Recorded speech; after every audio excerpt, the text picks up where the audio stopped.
Tu parles trop. Et c'est exactement pour cette raison qu'on peut encore t'atteindre. Chaque mot que tu prononces de trop est une brèche, une faille ouverte dans ton armure, un accès direct à ce que tu protèges sans même t'en rendre compte. Tu crois que parler te rend vivant, présent, compris. Mais en réalité, plus tu parles, plus tu te dévoiles. Plus tu te dévoiles, plus on apprend à te manipuler. Regarde autour de toi, les personnes qui t'impressionnent vraiment ne sont jamais celles qui parlent le plus. Ce sont celles qui choisissent leurs mots comme on choisit une arme, avec lenteur, avec poids, avec intention. Et ça, ce n'est pas un don, c'est une discipline. Tu penses que se taire, c'est être effacé. Tu confonds silence et faiblesse. Tu confonds discrétion et soumission. C'est faux. Profondément faux. Le silence, quand il est habité, devient une force que personne ne sait gérer. Les gens supportent tout, sauf un silence qui ne réclame rien. Un silence qui n'a pas peur du vide. Un silence qui ne cherche pas à plaire. Carl Jung disait que tout ce qui nous irrite chez les autres peut nous mener à une meilleure compréhension de nous-mêmes. Et ce qui irrite le plus une personne manipulatrice, ce n'est pas ta colère, ce n'est pas ton refus, c'est ton silence. Parce que ton silence ne lui donne aucune prise, aucune information, aucun levier. Tu fais ça souvent. Tu expliques, tu justifies, tu commentes, tu réponds avant même qu'on ne te demande quelque chose. Tu remplis le vide parce que le vide te dérange. Mais en réalité, ce vide n'est pas un manque, c'est un espace. Et cet espace, c'est là que se trouve ton pouvoir. Chaque fois que tu parles pour combler un silence, tu remets ton pouvoir entre les mains de l'autre. Chaque fois que tu te justifies sans qu'on te le demande, tu confirmes que tu te sens coupable de quelque chose. Chaque fois que tu expliques tes choix à des gens qui ne te respectent pas, tu transformes ta vie en débat ouvert. Jung parlait d'ombre, cette part de toi que tu refuses de voir, et l'ombre des gens qui parlent trop, c'est presque toujours la même. Le besoin d'être vu, le besoin d'être validé, le besoin d'exister dans le regard de l'autre. Tu parles parce que tu as peur d'être oublié. Tu parles parce que tu confonds présence et bruit. Tu parles parce qu'au fond, tu n'es pas encore certain d'avoir le droit d'être là sans rien prouver. Mais une personne qui se sent légitime n'a pas besoin de remplir l'air de mots. Elle s'assoit, elle écoute, elle observe. Et ça suffit à changer toute l'atmosphère d'une pièce. Tu remarques cette personne dans une réunion qui n'a presque rien dit, et que pourtant tout le monde regarde quand elle ouvre enfin la bouche. Ce n'est pas par hasard, ce n'est pas un trait de personnalité, c'est une posture intérieure. Cette personne a compris une chose simple, la parole gratuite dévalue celui qui la prononce. Plus tu parles sans nécessité, plus la valeur de chacune de tes phrases diminue. Tes mots deviennent du bruit. Et un bruit, on finit toujours par l'ignorer. Tu crois être ouvert quand tu te livres, mais en réalité, tu te dépouilles. Tu donnes des indices à des gens qui n'ont rien demandé. Tu offres ta vulnérabilité à des personnes qui n'ont pas mérité de la recevoir. Et ensuite, tu t'étonnes qu'on t'utilise, qu'on te trahisse, qu'on retourne tes mots contre toi. Ce n'est pas la faute des autres, c'est le résultat naturel d'une parole sans frontières. Tu n'as pas été trahi par ton entourage. Tu as été trahi par ta propre tendance à tout dire à tout le monde. Observe ce qui se passe en toi quand tu retiens une information, une vraie information, une opinion forte, une émotion, une pensée que tu aurais voulu cracher. Au début, c'est inconfortable, tu ressens une tension, tu as l'impression d'étouffer, et puis quelque chose se transforme. Cette tension devient une concentration, cette concentration devient une lucidité. Tu commences à voir ce que les autres ne voient pas parce que tu n'es plus occupé à parler.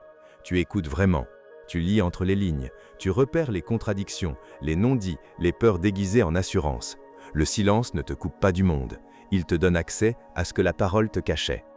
Jung disait que celui qui regarde à l'extérieur rêve et que celui qui regarde à l'intérieur s'éveille. Parler trop, c'est rester à l'extérieur de soi, c'est se chercher dans les réactions des autres, c'est attendre une confirmation pour s'autoriser à exister. Se taire, c'est revenir chez soi. Et quand tu reviens chez toi, plus personne ne peut te perdre parce que tu sais où tu es. Une personne qui sait où elle est devient impossible à manipuler. On ne peut pas déstabiliser quelqu'un qui ne cherche pas son équilibre dans le regard des autres. Tu fais ça encore. Tu réponds aux provocations. Tu te défends contre les rumeurs. Tu corriges les malentendus. Tu expliques, tu réexpliques, tu justifies. Et chaque mot que tu utilises pour te défendre te rabaisse au niveau de celui qui t'attaque. Une personne qui se justifie est une personne qui doute. Une personne qui doute donne du pouvoir à celui qui accuse. À l'inverse, une personne qui ne répond pas à une provocation envoie un message brutal. Elle dit, sans le dire, que ton attaque ne mérite même pas ma réponse. Et ce message-là est plus violent que n'importe quelle dispute, parce qu'il ne laisse aucune ouverture. Ce n'est pas du mépris, c'est de la souveraineté. Le mépris cherche encore à blesser.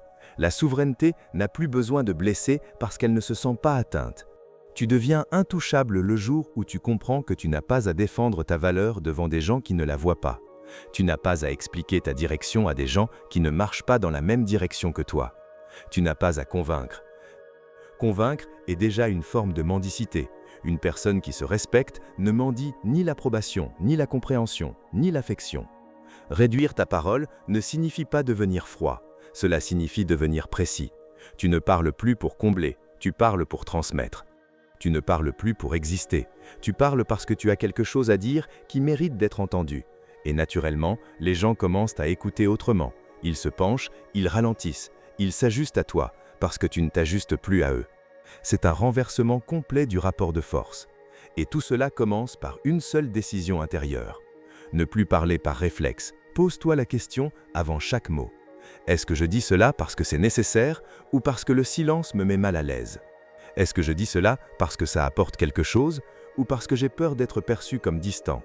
Est-ce que je raconte cela parce que c'est important ou parce que j'ai besoin d'être validé en racontant? La plupart de tes phrases ne passeront pas ce filtre. Et c'est exactement ce qu'il faut. C'est en laissant tomber tout ce qui ne passe pas ce filtre que tu commences à exister autrement. Les manipulateurs détestent les personnes silencieuses, parce qu'ils n'ont rien à exploiter, pas de phrases à retourner, pas de confidence à utiliser plus tard, pas de contradiction à pointer.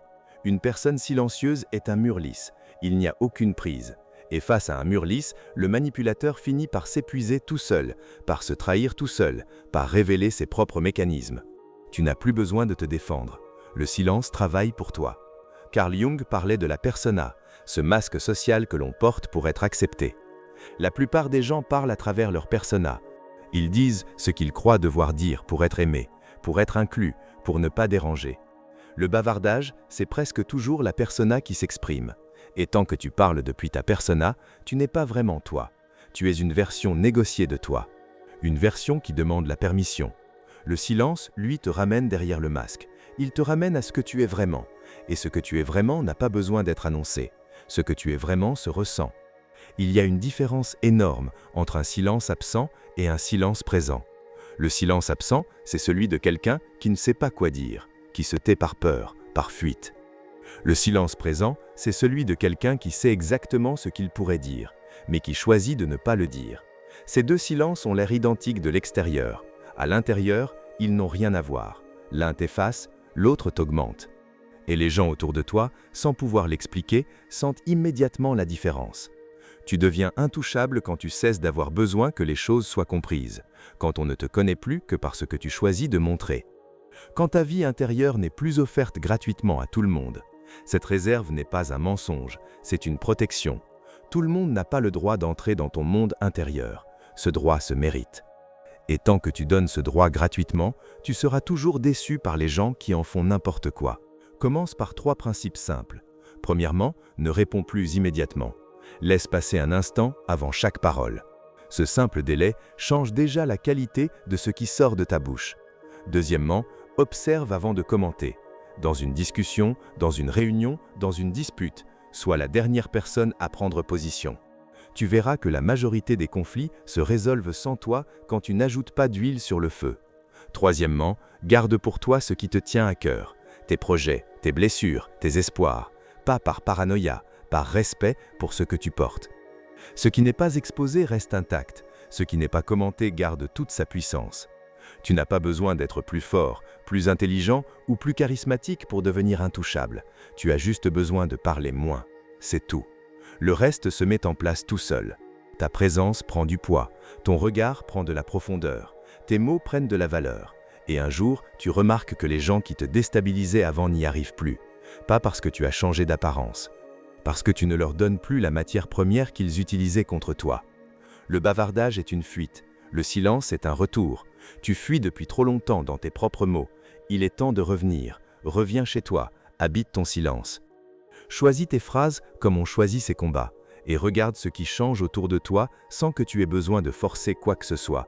Tu n'auras plus à imposer ton importance. Elle s'imposera d'elle-même, dans le simple fait que tu ne te répandras plus partout. Ce que tu retiens te construit. Ce que tu lâches sans réfléchir te dilue. Choisis. À chaque seconde, choisis.